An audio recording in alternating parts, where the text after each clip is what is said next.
Celebrating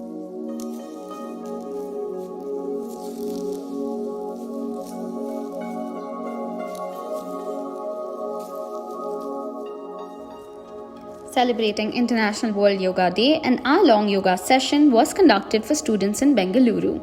It was led by Ambika, a gold medalist in yoga. They started off with Shushma Vyayam, Supper Brain Yoga, laughing therapy, and culminated with the lotus formation.